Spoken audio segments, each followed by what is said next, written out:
A'udzu billahi minasyaitonir rajim. Bismillahirrahmanirrahim. Punya mantu hobinya jalan-jalan. Kehilangan waktu lebih sulit daripada kematian.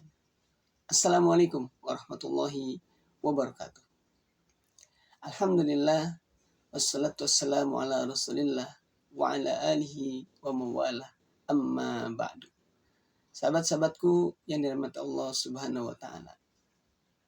Setiap kita pasti punya waktu yang sudah Allah tentukan. Waktu kita ini kita tidak tahu seberapa lama Allah berikan. Ada yang panjang, ada yang sedang, ada yang pendek. Kita sebagai manusia biasa, bahkan Rasulullah SAW pun tidak tahu seberapa lama waktu yang Allah berikan untuk setiap manusia.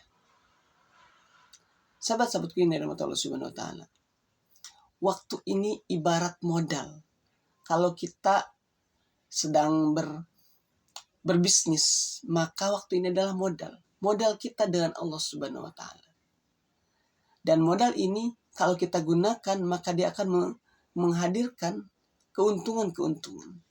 Tapi kalau misalkan modal ini tidak gunakan dengan sebaik, boleh jadi dia akan hangus tanpa ada jejak, kecuali jejak yang buruk. Sahabat-sahabatku yang dirahmati Allah Subhanahu wa taala. Ibnu Qayyim rahimahullah taala, beliau mengatakan bahwa kehilangan waktu itu lebih sulit daripada kematian. Kenapa? Karena kehilangan waktu membuat kita jauh dari Allah dan hari akhir. Sedangkan kematian hanya membuat kita jauh dari dunia ini dan penghuninya saja. Maka tentu jauh dari Allah dan hari akhir, terutama Allah, itu sangat merugikan buat kita.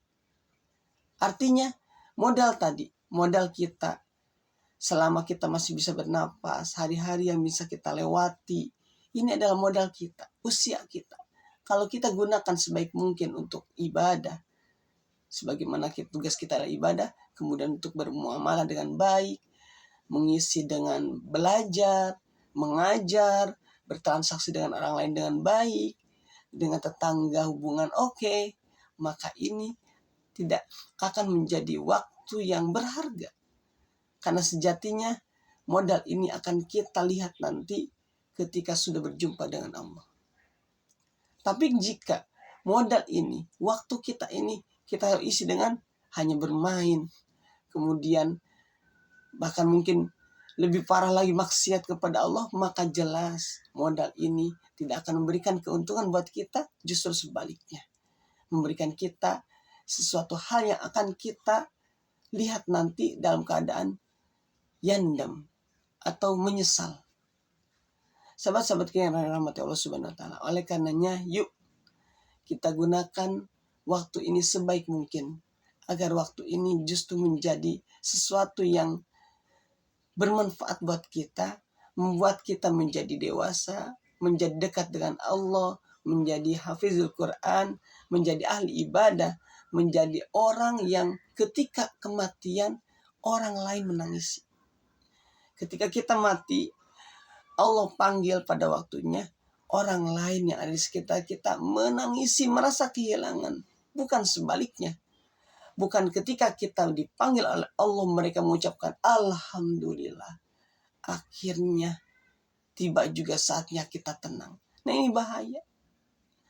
Karena ada orang yang ketika hidupnya justru membuat orang lain merasa benci kepadanya dan merasa tidak nyaman. Tapi ketika dia tidak ada, ia merasa bahagia, merasa tenang, merasa nyaman. Dan itu semoga bukan kita.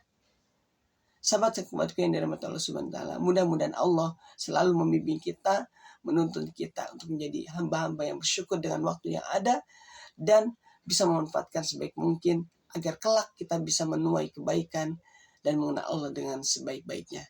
Barakallahu fikum, kurang lebihnya mohon dimaafkan. Wassalamualaikum warahmatullahi wabarakatuh.